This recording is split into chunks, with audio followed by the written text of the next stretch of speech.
Bonjour à tous, soyez les bienvenus sur ma chaîne Cake Time. Alors j'espère que vous allez bien, que vous passez une bonne journée ou une bonne soirée, que vous avez également eu un bon week-end.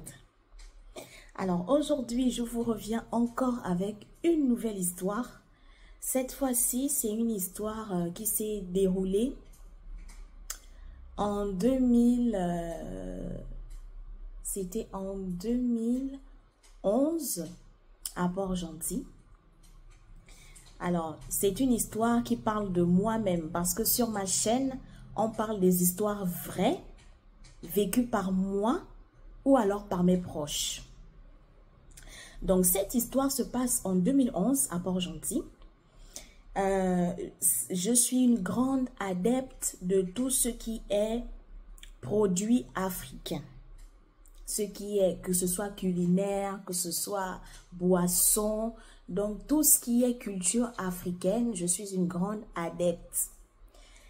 Et j'aime beaucoup une boisson au Gabon qu'on appelle la doyo. Je sais que vous connaissez très bien la doyo. Alors moi, j'aime particulièrement cette boisson. C'est une boisson qui est rafraîchissante, qui est tellement fraîche, surtout quand il y a le soleil qui frappe. Donc quand vous buvez une doyo bien glacée, bien tapée, vous ne voyez plus les gens autour de vous, plus rien n'existe en fait. Donc pour ceux qui ne connaissent pas, la doyo c'est un jus que on obtient en faisant bouillir de l'ananas. Voilà, donc c'est de l'ananas que l'on fait bouillir et ensuite on laisse reposer. On met dans un récipient et on met au frigo. Alors au Gabon, on la vend bien glacée, donc au congélateur, quand c'est déjà bien glacé là. Les dames la vendent ça 100 francs la bouteille. Et moi, j'aime beaucoup la doyo. Donc j'avais repéré une femme, là où on habitait dans notre quartier, qui faisait la doyo. Et moi, je me suis dit, bon, comme la dame là, elle fait bien, j'avais payé une fois une bouteille chez elle et sa manière de faire la doyo m'avait plu. Donc je me suis dit, à partir de maintenant, je vais payer la doyo chez elle et pas ailleurs. Donc tout le temps quand je sortais du lycée, dès que j'avais 500 francs avec moi, je m'arrête chez elle, je tombe là-bas, je prends ma doyo, je bois avec le soleil qui frappe là. Je vous assure que ça faisait tellement, ça rafraîchit. C'est tellement bien. Bon, maintenant, un jour, la dame me connaissait déjà bien. Au fur et à mesure, elle me connaît. Elle savait que j'étais sa cliente fidèle. Un jour, en allant acheter la doyo comme ça, je prends ma doyo comme d'habitude, je bois tranquille. Je vous assure que le soir, quand je suis arrivée à la maison le soir, le ventre me faisait mal. J'ai commencé à vomir. J'ai commencé à faire la diarrhée. Mais quand je vous dis une diarrhée, c'est pas les petites diarrhées, c'est la coulante. Vous connaissez la diarrhée qu'on appelle la coulante là.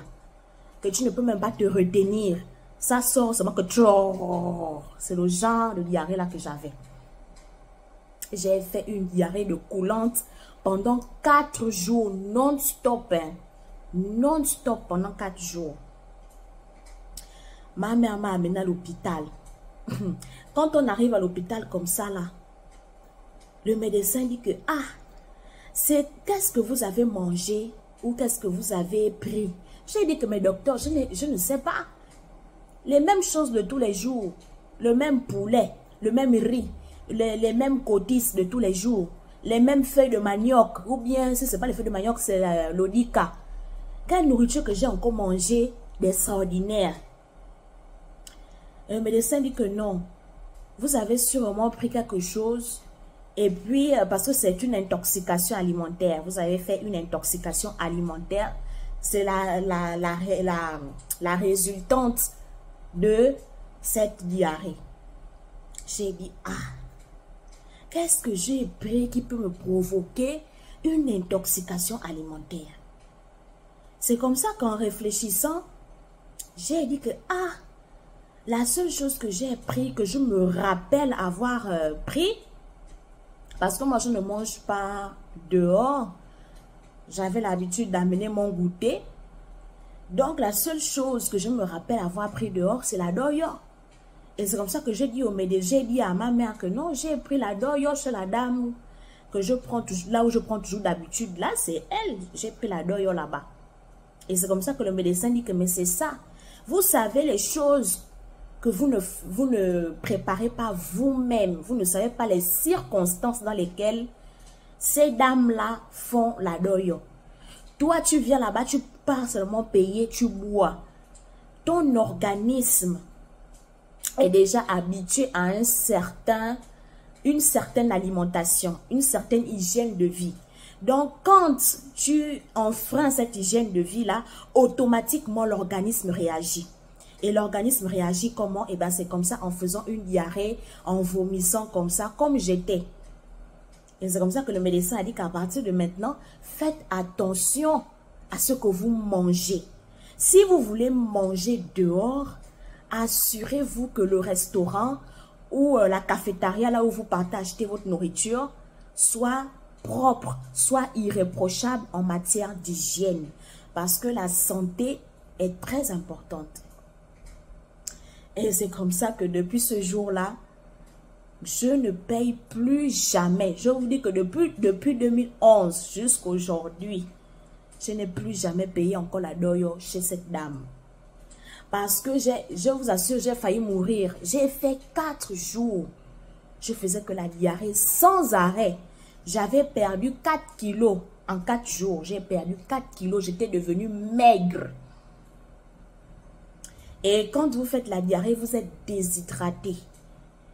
Donc, vraiment, j'étais très, très mal. Heureusement que j'ai pu me soigner et revenir à la maison en forme. Donc, je vous raconte cette histoire. Pourquoi? Quand je dis quelque chose, c'est parce que j'ai déjà vécu la situation. Donc, c'est pour cela que j'ai fait cette vidéo-là, pour que d'autres personnes puissent tirer une leçon de ce qui m'est arrivé. C'est le but de cette chaîne. Cette chaîne est faite pour que nous tous, on tire des leçons. Donc, moi-même, en commençant par moi-même, j'ai tiré la leçon de ne plus jamais encore acheter quelque chose dehors. Si j'ai envie de manger, je prépare mon propre goûter et je le mange. L'histoire de dire que, oh, allons-y là-bas. Oh, allons-y manger les gâteaux là-bas. Oh, allons-y manger les bédoums là-bas. Ou bien les gâteaux à l'haricot. Vous ne savez pas comment les femmes là préparent. Vous ne savez pas quelle est leur hygiène. Dans quelles conditions les aliments sont conservés. Parce qu'il y a aussi ça.